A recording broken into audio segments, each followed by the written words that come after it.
you so much, Nanti, for the sports update. This now, 1 in 5 South Africans live on less than 28 Rand a day.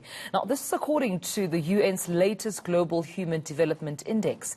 It also shows that South Africa is steadily becoming more unequal, dropping 2 ranks since 2014. Let's discuss this now with the UN's Raymond Gilpin, who joins us from New York. Raymond, good to have you. Good morning. And, I mean, this is quite concerning for South Africa and South Africans. What could be behind South Africans, or at least some of them, living on less than 28 Rand a day, thus making the country one of the most unequal in the world? Raymond, I'm struggling to hear you. If you could just please unmute your audio for me, please. Yes, there we go. Thank you so much for having me. Apologies for that.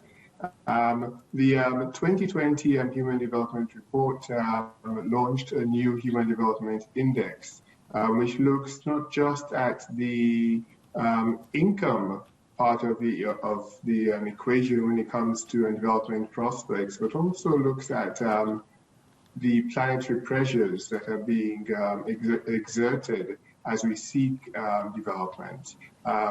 South Africa's rank did fall a little bit, reflecting inequalities that are in society.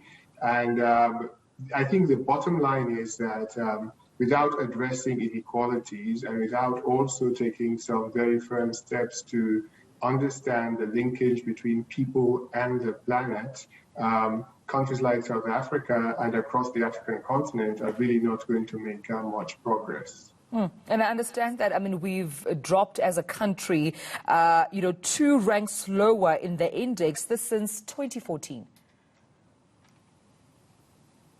That is correct. But it's important to have a more holistic, comprehensive view of South Africa's progress. South Africa has made a lot of strides in terms of strategic investments, also in terms of general growth, but inequalities across the country have not just timely development. It made it difficult for communities to really have the wherewithal they need to take that next step, to go beyond extreme poverty to more self-sufficient and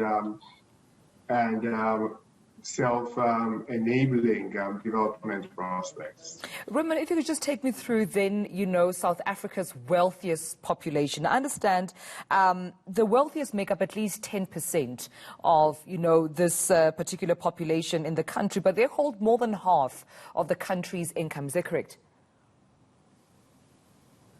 Absolutely. That is correct.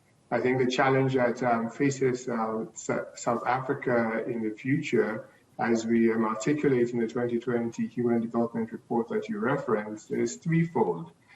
Firstly, how does South Africa address some of the norms and values that underpin development?